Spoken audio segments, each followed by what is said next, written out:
18 नवंबर 2025 को US China economic and security review commission Pakistan और India को लेकर एक बार फिर बहस शुरू हो जाती है। खास तौर पर 7 मई से 10 मई के दरमियान पाकिस्तान और इंडिया के दरमियान जो जंग हुई थी, मार्का हक में चीन की मईशत, चीन की सिक्योरिटी, चीन की टेक्नोलॉजी, ये रिपोर्ट यूएस कांग्रेस में पेश की गई। इस रिपोर्ट को दो जो मेंबरान थे उन्होंने इसको लीड किया। पाकिस्तान अपने मौक़िफ़ को पूरी दुनिया के सामने जो पेश करता रहा है वो किस तरह वैलिडेट हुआ है। अस्सलाम वालेकुम, मैं असदुल्ला खान वजीर हूँ। उम्मीद करते हैं आप तमाम अहबाब खैरियत से होंगे। नाजरीन, 18 नवंबर 2025 को US China economic and security review commission एक रिपोर्ट यूएस कांग्रेस को सबमिट करता है और जैसे ही वो रिपोर्ट सबमिट होती है और मंजरेआम पर आती है, उसके बाद हम देखते हैं कि पूरी आलमी मीडिया में पाकिस्तान और इंडिया को लेकर एक बार फिर बहस शुरू हो जाती है। खास तौर पर 7 मई से 10 मई के दरमियान पाकिस्तान और इंडिया के दरमियान जो जंग हुई थी, मार्का हक में पाकिस्तान ने जिस तरह इंडिया को जिल्लत आमेज शिकस्त से दोचार किया था, उस पर डिबेट होना शुरू हो जाती है। और इस रिपोर्ट में और भी कुछ अहम नुकात है जिसके हवाले से आज हम बात करेंगे। ये मैं आपको बताता चलूं कि ये report for the first time कोई सबमिट नहीं हुई है। हर साल ये रिपोर्ट यूएस कांग्रेस में सबमिट होती है। इस रिपोर्ट का मकसद ये होता है कि चाइना का एक मुकम्मल जायजा लिया जाए। चीन की मईशत, चीन की सिक्योरिटी, चीन की टेक्नोलॉजी और इसी के साथ साथ चीन की जो मिलिट्री है उसका एक मुकम्मल होलिस्टिक जायजा लिया जाता है। फिर वो फाइंडिंग्स अमेरिका की कांग्रेस में पेश की जाती है कि चीन इस वक्त इन मुख्तलिफ शोबों में कहां पे खड़ा है और किस तरह चीन का असर रसूख बढ़ रहा है। और फिर रिकमेंडेशन दी जाती है कि अमेरिका को क्या करना चाहिए ताकि चीन का मुकाबला कर सके, चीन के असर रसूख को कम किया जा सके। तो इस साल भी 18 नवंबर 2025 को ये रिपोर्ट यूएस कांग्रेस में पेश की गई। इस रिपोर्ट को दो जो मेंबरान थे उन्होंने इसको लीड किया। रेवा प्राइस इसकी चेयर थी, फिर इसके साथ साथ रैंडल श्रेवर ये वाइस चेयर थे। इस रिपोर्ट के 12 कमिश्नर्स थे। ये रिपोर्ट 745 सफ़ात पर मुश्तमिल है और इस रिपोर्ट के 12 चैप्टर्स है।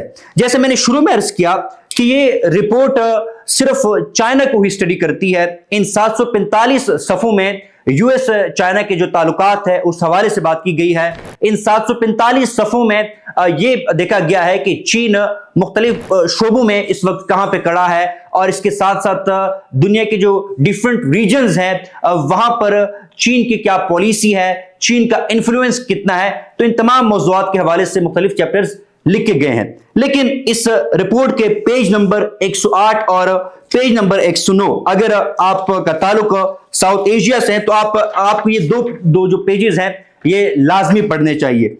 इससे आपको अंदाजा हो जाएगा कि पाकिस्तान ने कितना बड़ा एक माइलस्टोन जो है वो अचीव किया है।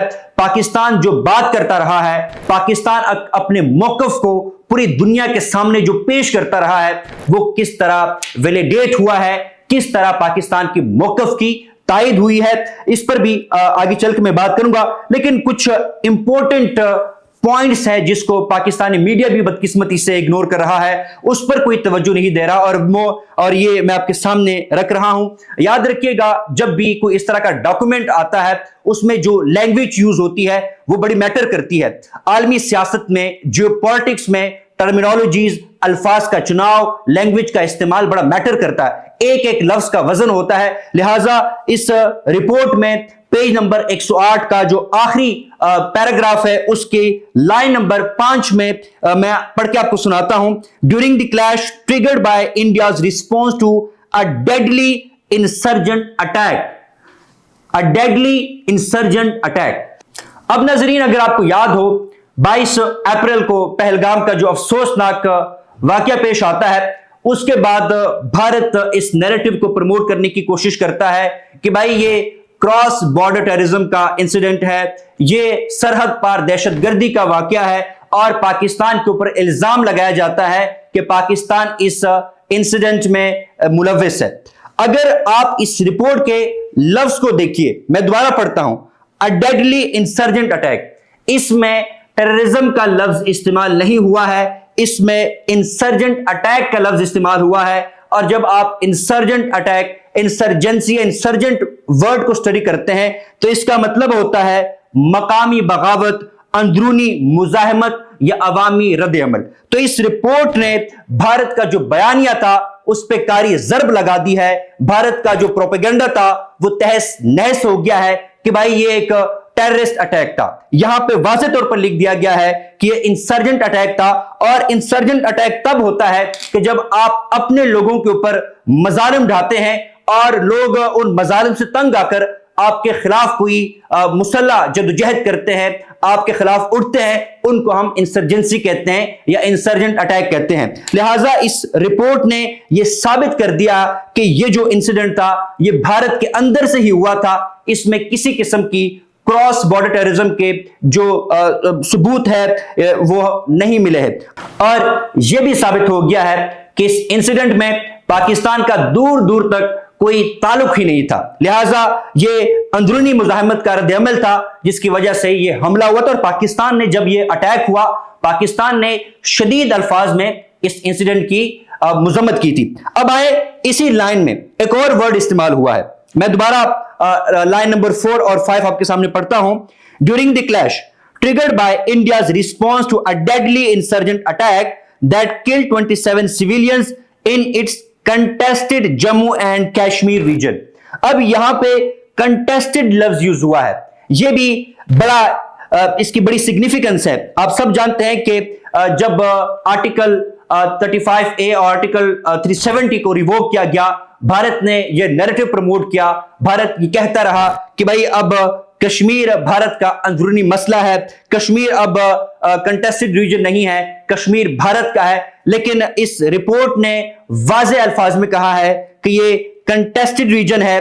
पाकिस्तान की मौक़िफ़ की यहां पर भी जो तायीद है वो हुई है।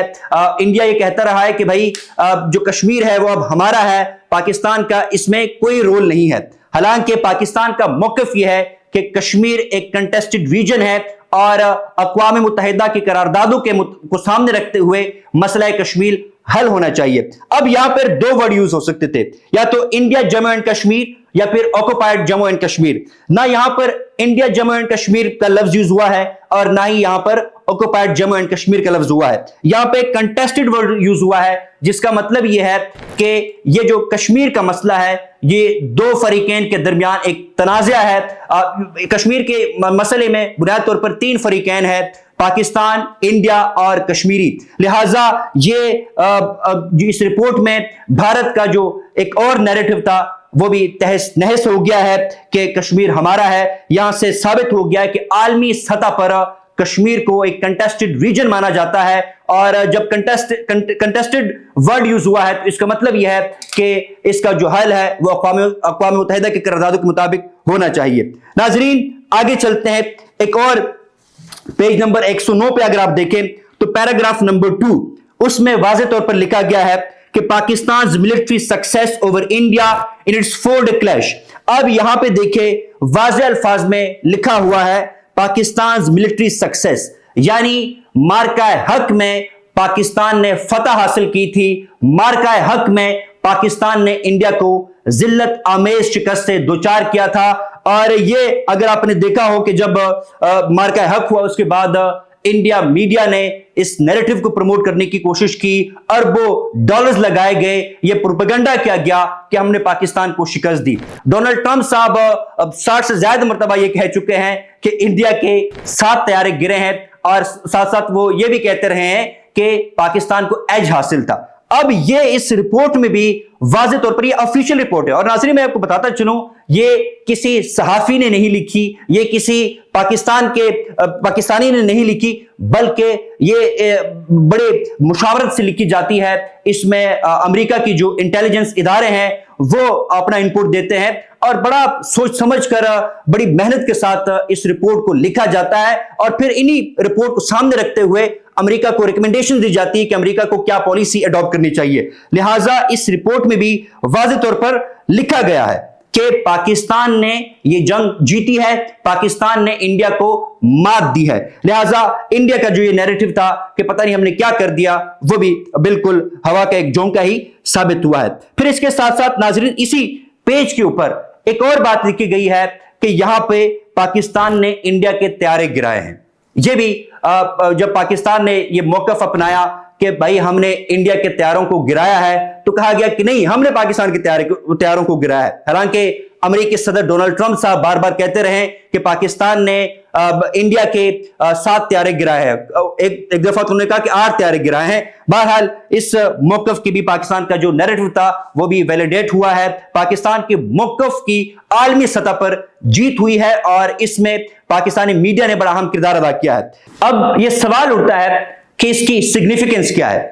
پہلی سگنیفیکنس تو اس کی یہ ہے کہ پاکستان کا جو ایک پرسپشن تھا عالمی سطح پر، اس میں ہمیں اضافہ دیکھنے کو ملا، وہ بہتر ہوا ہے، گلوبل پرسپشن پاکستان کے حوالے سے بہتر ہوا ہے، اور یہ میسج پوری دنیا کو اب چلا گیا ہے کہ پاکستان نے یہ جنگ جیتی ہے اور انڈیا اس جنگ میں بری طرح ہارا ہے۔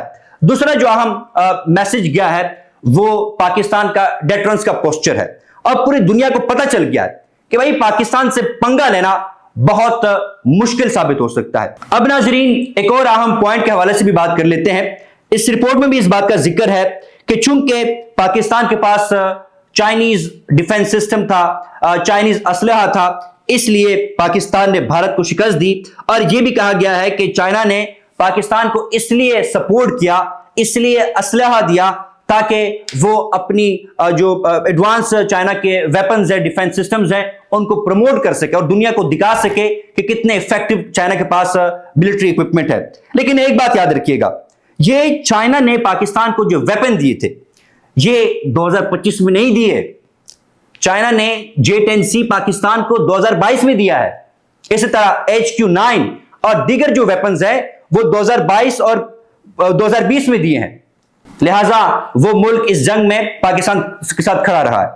اگر یہی بات ہے تو پھر تو جس طرح انڈیا نے MiG-21، رافال، اسی طرح S-400 اور دیگر جو روس اور فرانس کے ویپنز اور ڈیفنس سسٹم یوز کیے ہیں، تو کیا پاکستان یہ کہے گا کہ بھائی چونکہ انڈیا نے روس اور فرانس کے ڈیفنس سسٹمز کو استعمال کیا ہے، اس جنگ میں یوٹیلائز کیا ہے، پاکستان کے خلاف یوز کیا ہے، لہٰذا یہ دونوں ملک بھی انڈیا کے ساتھ اس جنگ میں برابر کے کھڑے تھے؟